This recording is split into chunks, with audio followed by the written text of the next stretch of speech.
इस बार लोकसभा चुनाव में मंगलसूत्र भी एक चुनावी मुद्दा बन गया है। सारण से आरजेडी उम्मीदवार रोहिणी आचार्य ने कहा है कि कोई मंगलसूत्र कैसे बनवाएगा, महंगाई इतनी है और जब मंगलसूत्र बनाएगा नहीं तो कोई छीनने कैसे छीनेगा।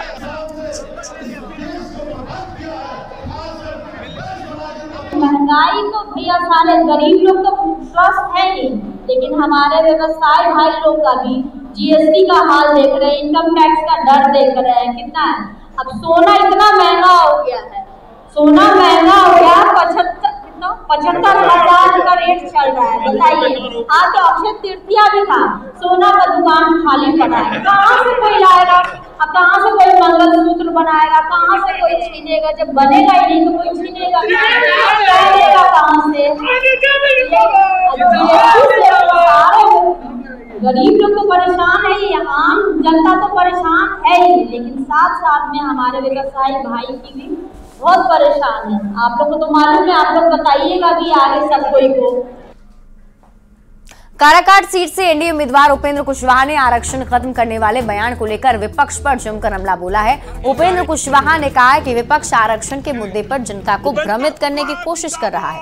दुनिया की कोई भी ताकत आरक्षण को खत्म नहीं कर सकती। पीएम का जलवा देखकर विपक्ष घबरा गया है। तेजस्वी यादव या विपक्ष के जो लोग हैं, कोई मुद्दा तो है नहीं उन लोगों के पास। जनता तो कहीं समर्थन दे नहीं रही है, तो अनर्गल बात बोल करके, कुछ भी बोल करके जनता को दिग्भ्रमित करने की कोशिश है, इसलिए ऐसा बोल रहे हैं। आरक्षण कभी भी समाप्त नहीं हो सकता है, दुनिया की कोई ताकत उसको नहीं समाप्त कर सकती है, इसलिए ये लोग बोलते रहे, लोग नहीं उनके ऊपर भरोसा करने वाले।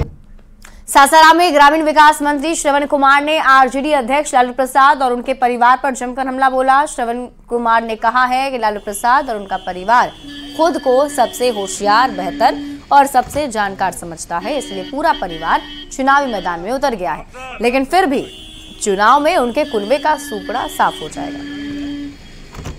होशियार, सबसे बेहतर, सबसे जानकार आदमी लालू जी और उनका पुत्र है, उनका परिवार है, बाकी कुछ नहीं है।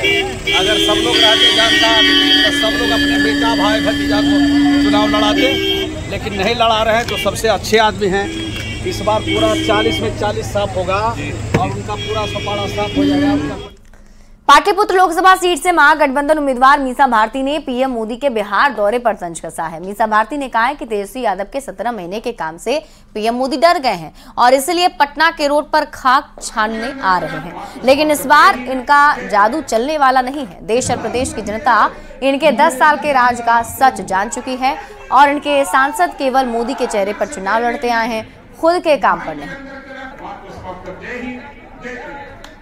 बिहार में खासतौर पे कि तेजस्वी ने जो 17 महीनों में जो काम किया है, कहीं ना कहीं उस प्रधानमंत्री मजबूर हो गए हैं सड़क पे उतरने के लिए, क्योंकि इस बार प्रधानमंत्री का चेहरा भी जो 2 बार 14 में और 19 में, आप बताइए बिहार में 40 लोकसभा सीटें हैं और एक भी सांसद ना तो अपने चेहरे पे एनडीए गठबंधन का, ना अपने काम पे चुनाव लड़ता है। सब लोग मोदी जी का चेहरा दिखा करके चुनाव लड़ते हैं, लेकिन इस बार मोदी जी का भी चेहरा काम नहीं आ रहा, इसीलिए